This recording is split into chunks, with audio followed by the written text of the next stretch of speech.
አንድ አምላክ በሚሆን በስመ አብ ወወልድ ወመንፈስ ቅዱስ አሐዱ አምላክ አሜን። ጥር 20 ወንጌልን ይሰብኩ ዘንድ ሕሙማንን በማዳን ቁስለ ሥጋንና ቁስለ ነፍስን ይፈውሱ ዘንድ ጌታችን መርጦ ወደ ዓለም ከላካቸው ከ72 አርድእት አንዱ የሆነው ሐዋርያው ቅዱስ አብሮክሮስ ዕረፍቱ ነው። የከበረ ቀሲስ አክሎግ ሰማዕትነቱ በዚህች ዕለት ተፈጸመ። ወንጌሉ ዘወርቅ የተባሉት የከበሩ ቅዱስ ዮሐንስ ቤተ ክርስቲያናቸው የተከበረችበትና ቅዱስ ሥጋቸው ወደ ሮሚ አገር የፈለሰበት ዕለት ነው። የንጉሡ ልጅ የሆነው ሰማዕቱ ቅዱስ መርምህናም ቤተ ክርስቲያኑ የከበረችበትና ታምራቱ የተገለጠበት ዕለት ነው። መታሰቢያ በዓላቸው መሆኑን በመጠቀስ ስንክሳሩ ስማቸው የጠቀሳቸው ቅዱሳን አባ ኖህ፣ አባ ስልዋኖስ፣ አባ አብድዩ እና ቅዱስ ብህኑ በዚሁ ዕለት ታስበው ይውላሉ። በረከታቸው ይደርብን፣ እግዚአብሔር በጸሎታቸው ይማረን፣ አሜን። ሐዋርያው ቅዱስ አብሮክሮስ ይኸውም ቅዱስ ሐዋርያ በጽርሐ ጽዮን ከከበሩ ሐዋርያት ጋር ሆኖ ሳለ አጽናኝ የሆነ የመንፈስ ቅዱስ ጸጋ ከተቀበለ በኋላ በሐዋርያት ተመርጦ ከሰባቱ ዲያቆናት ጋር አብሮ የተቆጠረ ሆነ። እነርሱም መንፈስ ቅዱስ ያደረባቸው በእውቀትም የተሞሉ እንደሆነ የሐዋርያት ሥራ መጻሕፍት ስለ እነርሱ ምስክር ሆነ። ከዚህም በኋላ ቅዱስ አብሮክሮስ ከወንጌላዊ ለቅዱስ ዮሐንስ ወደ መዝሙሩ ሆነና አብሮት ወደ ብዙ አገሮች በመሄድ ወንጌልን ሰብኳል። ቅዱስ ዮሐንስ ወንጌልን ለመስበክ ዕጣ የደረሰው ኤስያ ስለነበር ደቀ መዝሙሩን ቅዱስ አብሮክሮስን አስከትሎ ሄደ። ይኸውም ኤፌሶን በጥንቱ በታናሽ ኤስያ በዛሬው የቱርክ ግዛት ውስጥ ከተማ ናት። ዛሬ ኢያዝሎክ ተብላ የጥንት ታሪኳ ጠፍቷል። አስቀድሞ ቅዱስ ጳውሎስ ወንጌልን ሰብኮባታል። ደቀ መዝሙሩን ቅዱስ ጢሞቴዎስም በከተማዋ ላይ ኤጲስቆጶስ አድርጎ ሾሞት ነበር። እርሱም በግፍ እስከ ተገደለበት ጊዜ ድረስ ቅዱስ ዮሐንስን እየረዳው በከተማዋ አገልግሏል። በኋላ ግን በግፍ ገድለውታል። ቅዱስ ዮሐንስ ወደ ኤፌሶን ለመሄድ በመርከብ ሲሳፈር መርከቡ በማዕበል ተሰበረ። ደቀ መዝሙሩን ቅዱስ አብሮክሮስን ማዕበሉ ወደ አንዲት ደሴት አደረሰው። ቅዱስ ዮሐንስ ግን በመርከቡ ሰባሪ ተንጠልጥሎ በባህሩ ማዕበል መካከል 40 ቀንና 40 ሌሊት ከኖረ በኋላ ማዕበሉን ተፍቶ አብሮክሮስ ካለበት ደሴት አደረሰውና ተያይዘው የኤፌሶንን ከተማ ገቡ። የከተማይቱም ሰዎች እጅግ ክፉዎች ስለነበሩ መጀመሪያ ላይ ቅዱስ ወንጌልን መስበክ አልቻሉም ነበር። እነርሱም እጅግ ክፉዎች መሆናቸውን ስላወቁ ቅዱስ ዮሐንስ ገና ዕጣው ሲደርሰው በሐዘን አልቅሶ ነበር። አሁንም ከተማውን በገቡ ጊዜ ቅዱስ ዮሐንስ ምክንያት በመፍጠር ሮምና ለምትባል ሴት የውሽባ ቤቷ እሳት አንዳጅ ሆኖ ቅዱስ አብሮክሮስ ዕቃ አጣቢ ሆነው ተቀጠሩ። የቀጠረቻቸው ሴትም ክፉ ናትና እጅግ ታሰቃያቸው ጀመር። ባሮቿ እንደሆኑ ተስማምተው ስለጻፉላት ትደበድባቸውና ታሰቃያቸው ነበር። ቅዱስ ዮሐንስና ደቀ መዝሙሩ ቅዱስ አብሮክሮስ በዚያች ሴት ቤት እንደ ባሮች ሆነው በታላቅ ጉስቁልና ውስጥ እየኖሩ እያለ በአንዲት ዕለት የአገረ ገዢ ልጅ ለመታጠብ ወደ ውሽባው ቤት ገባ። በውሽባ ቤቱም የሰይጣን ኃይል ስለነበረበት የመኮንኑን ልጅ አንቆ ገደለው። የአገሪቱ ሰዎች ሁሉ ለሞተው የመኮንን ልጅ ሊያልቅሱ ሲሰበሰቡ ቅዱስ ዮሐንስም አብሮ ቆሞ ሲመለከት ሮምና መጥታ በጌታዬ ልጅ ሞት ልትደሰት መጣህን እያለች ረገመችው። እርሱም አይዞሽ አትዘኝ አላትና ወደ መተው ልጅ ቀርቦ በመስቀል ምልክት ከማተበበት በኋላ በፊቱ እፍ አለበትና የሞተውን ልጅ ድኖ ተነሳ። የሀገሪቱም ሰዎች እጅግ ደነገጡ። ሮምናም ደንግጣ እግዚአብሔር የሚሉት አምላክ ካንተ ነህን ብላ ጠየቀችው። ቅዱስ ዮሐንስም በፍጹም እኔ አምላክ አይደለሁም እኔ የእርሱ አገልጋይና ሐዋርያው ነኝ እንጂ አላት።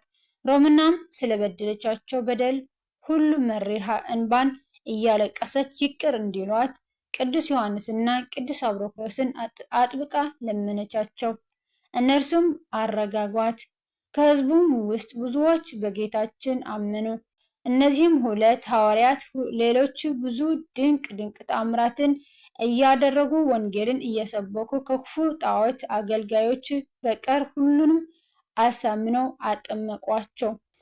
ዮሐንስም አገልጋዮቹን ኤጲስቆጶሳትን፣ ቀሳውስትንና ዲያቆናትን ከሾመላቸው በኋላ ወደ ሌሎች አቅራቢያ ሀገሮች ሄደ።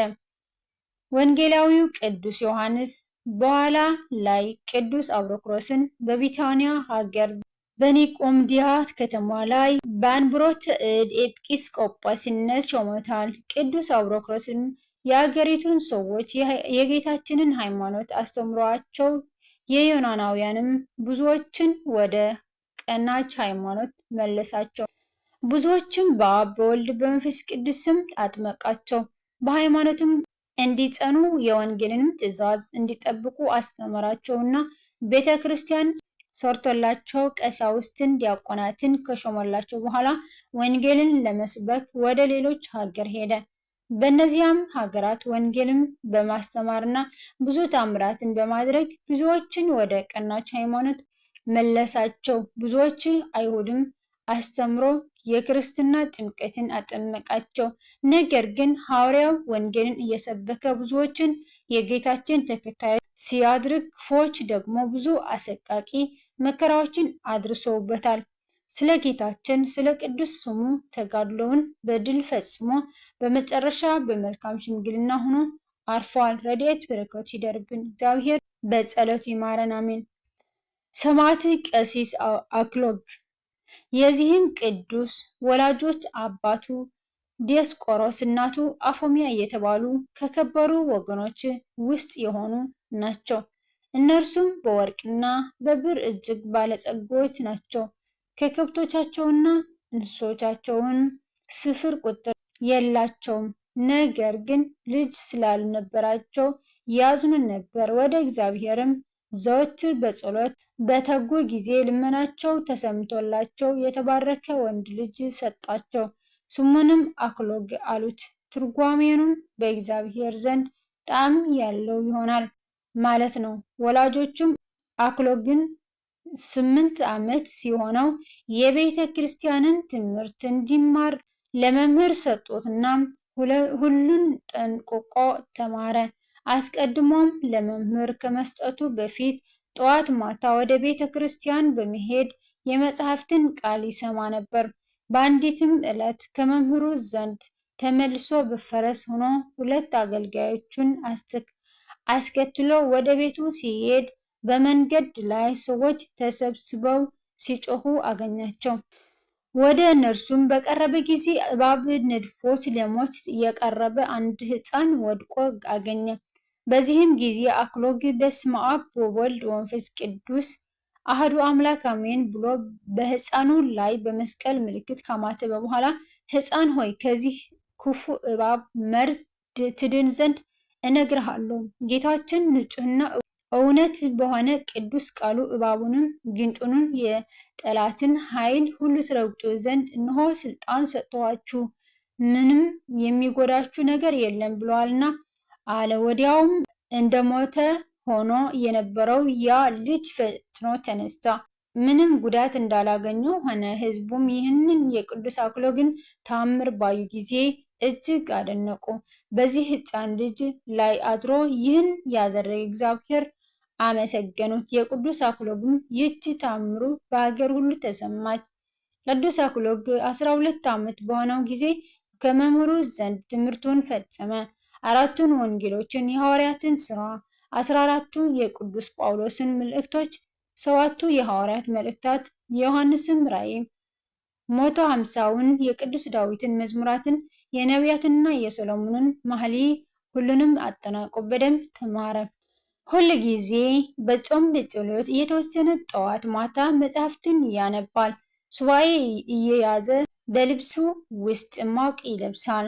ወላጆቹም በሞት ካረፉ በኋላ መልካም ተጋድሎውንና ትሩፋቱን ያገሩ ሰዎች ባዩ ጊዜ ቅስና እንዲሾምላቸው ኤጲስቆጶስን ጠይቀው ቅዱስ አክሎግ ሳይፈልግ በግድ ይዘው ቅስና ሾሙት። በተሾመም ጊዜ ይገባዋል የሚል ድምፅ ከሰማይ ተሰማ። ከዚህም ወራት በኋላ ከሃዲው ንጉሥ ዲዮቅልጥያኖስ ተነስቶ በግዛቱ ሁሉ ያሉ ከ470,000 በላይ ክርስቲያኖችን በግፍ ከገደለ በኋላ ብዙ አብያተ ክርስቲያናትን አፍርሶ አምልኮተ ጣዖትን አስፋፋ። በዚህም ጊዜ የታዘዘ መልአክ መጥቶ ለቅዱስ አክሎግ የሰማዕትነትን አክሊል ይቀበል ዘንድ ነገረው። ቅዱስ አክሎግም ጌታችንን ስለከበረው ስምህ ተጋድሎዬን እስክፈጽም ድረስ አጽናኝ ብሎ ከጸለየ በኋላ ወደ ምስክርነት አደባባይ ሊሄድ ተነሳ።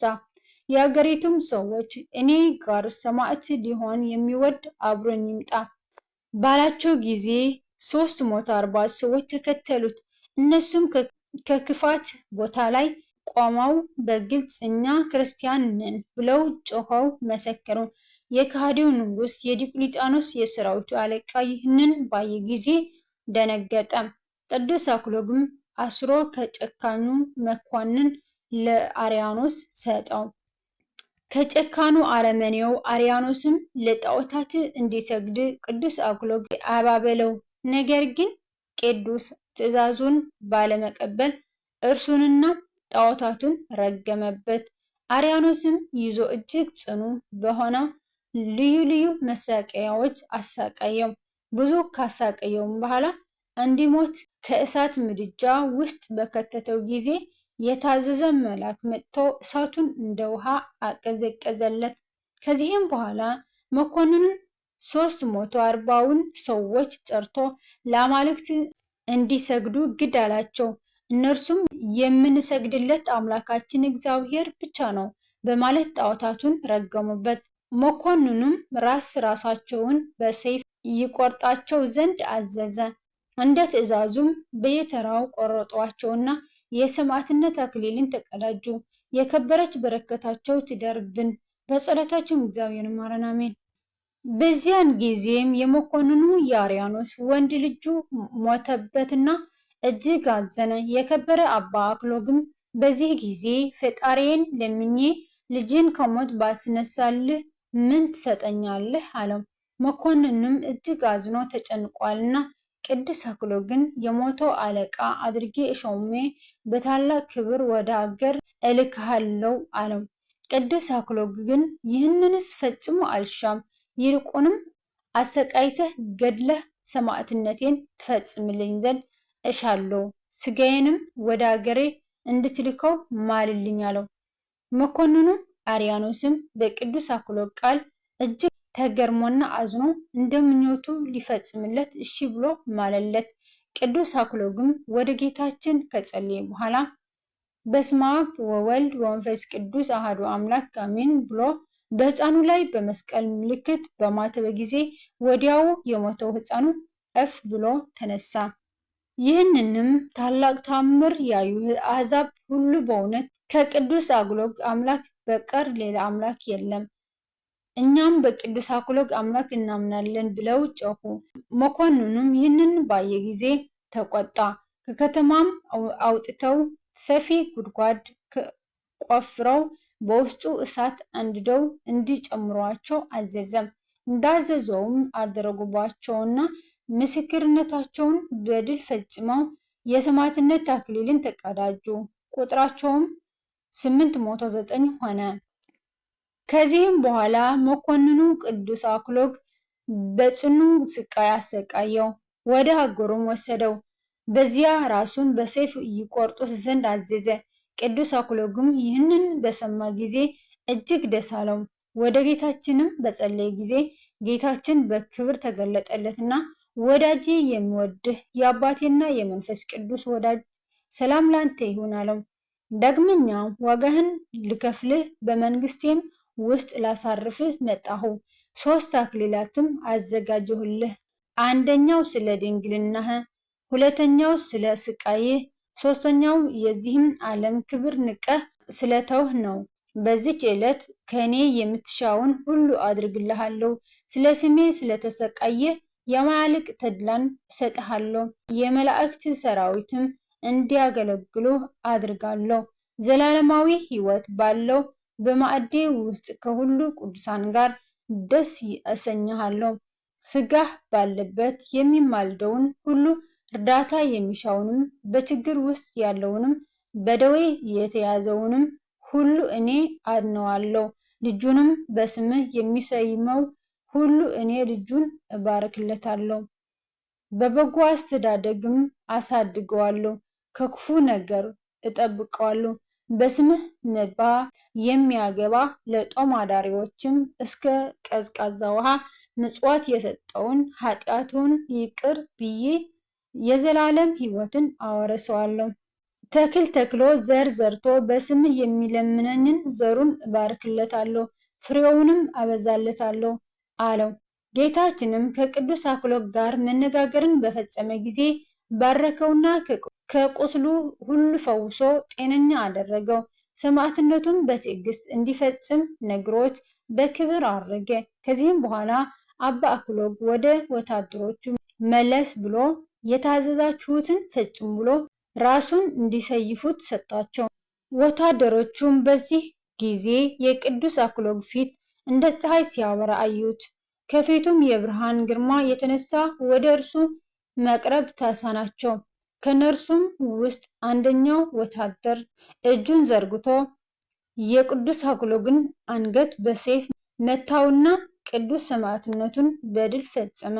ቅዱሳን መላእክትም የቅዱስ አክሎግ ነፍስ በክብር ተቀብለው በዝማሬ ወደ ሰማይ አሳርገዋት። ወታደሮቹም የቅዱስ አክሎግን ስጋ ከባህሩ ዳርቻ ትተው በመርከብ ተሳፍሮ ወደ አገራቸው ተመለሱ። ለሕዝቡም የቅዱስ አክሎግን በሰማዕትነት መሞት በነገሯቸው ጊዜ የአገሩ ሰዎች ከካህናቱ ጋር ተሰብስበው ሄደው የቅዱስን ስጋ አንስተው በክብር ገንዘው ባማረ ቦታ አኖሩት። ከቅዱስ አክሎግ ስጋ ብዙ ድንቅ ታምራት የሆኑ ነበር። የቅዱስ አክሎግ ረድኤት በረከቱ ይደርብን፣ እግዚአብሔር በጸሎቱ ይማረን፣ አሜን። በዚች ዕለት የታላቁ ሰማዕት የቅዱስ መርምህናም ቤተ ክርስቲያኑ የከበረችበትና ታምራቱ የተገለጠበት ዕለት ነው። ሰማዕቱ ቅዱስ መርምህናም ቅድስት ሳራና ወንድሟ መርምህናም አባታቸው የአቶር ንጉሥ ሲሆን እርሱም የተቀረጹ ጣዖታትን ያመልክ ነበር። እናታቸው ግን አማኝ ክርስቲያን ነበረች። ቅዱስ መርምህናም አባቱን ለምኖና አስፈቅዶ ወደ ዱር ሄዶ አራዊትን ለማደን በወጣ ጊዜ እናቱ የሰማይና የምድር አምላክ እግዚአብሔር በላዩ በረከትን ያሳድርበት ዘንድ ከጸለየችለት በኋላ ሸኘችው። መርምህናም ከ40 ፈረሰኞች አገልጋዮቹ ጋር ወጥቶ ሄደ። ወደ አንድ ተራራም ወጥቶ በዚያ አደረ። በሌሊትም የታዘዘ መልአክ ጠራውና መርምህናም ሆይ ተነስተህ ወደዚህ ተራራ ጫፍ ላይ ውጣ፣ ስሙ ማቴዎስ የሚባል ቅዱስ ሰው ታገኛለህ፣ እርሱም የሕይወትን ነገር ይነግርሃል አለው። ቅዱስ መርምህናምን ሲነጋ ወደ ተራራው ጫፍ ላይ ወጣና የበግ ጠጉር ለብሶ አባ ማቴዎስን ባገኘው ጊዜ እጅግ ፈራ።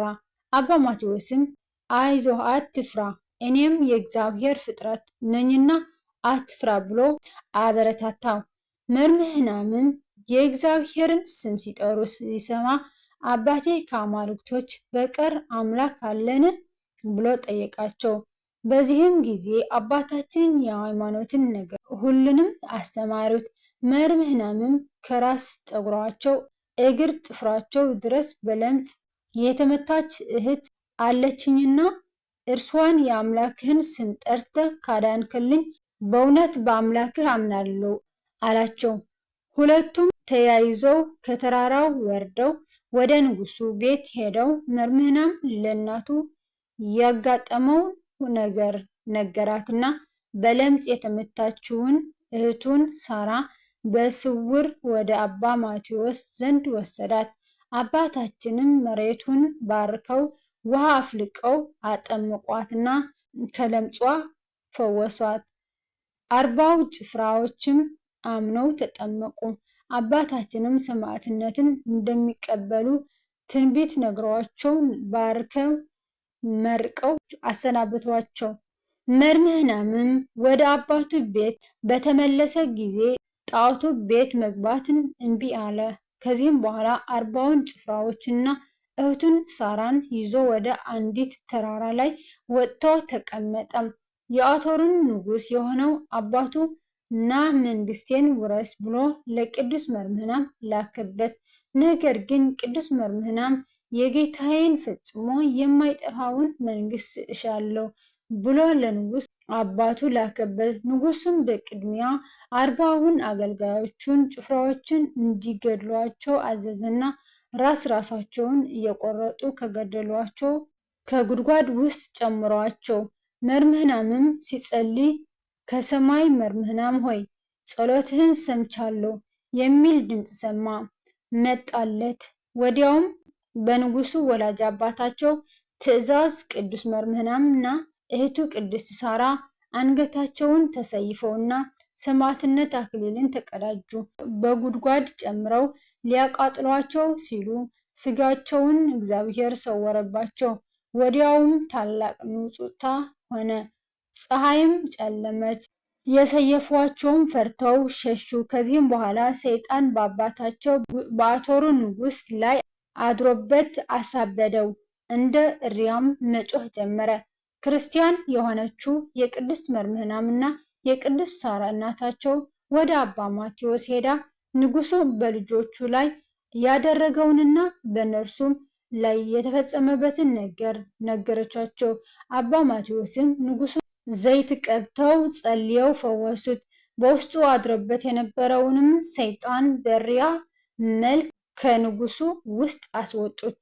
ንጉሱም ወደ ልቡ ሲመለስ በአባ ማቴዎስ ትምህርት በጌታችን አመነ።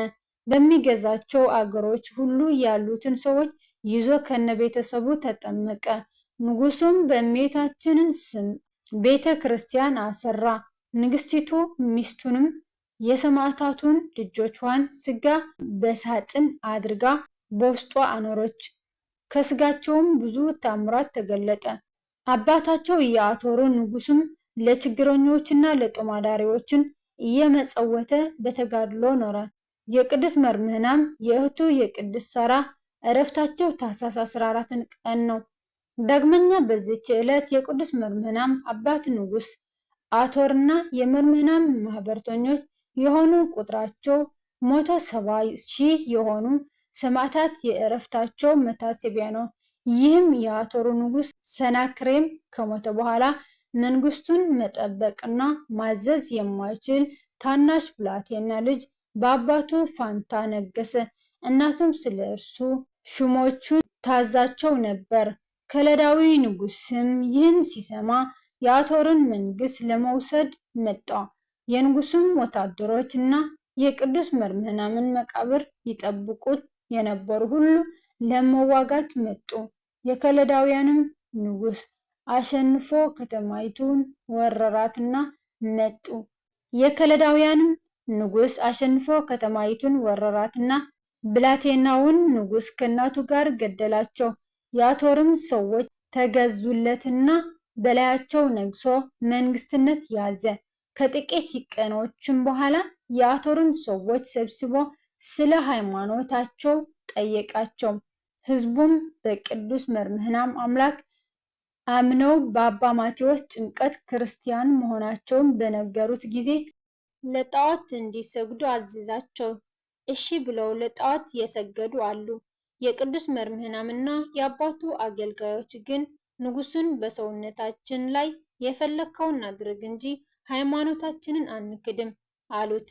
ንጉሱም ቁጥራቸው 170,000 የሆኑ ክርስቲያኖችን በሰይፍ ፈጃቸውና የሰማዕትነት አክሊልን ተቀዳጁ። እነሱም የቅዱስ መርምህናም ማህበርተኞች ተባሉ። የቅዱስ መርምህናም ረድኤት በረከቱ ይደርብን። እግዚአብሔር በጸሎት ይማረን። የወደቀ የተረፈ በአፈ ቅዱሳን ታረምልኝ። ወስብሐት ለእግዚአብሔር ልዑል ወለወላዲቱ ድንግል ወለመስቀሉ ክቡር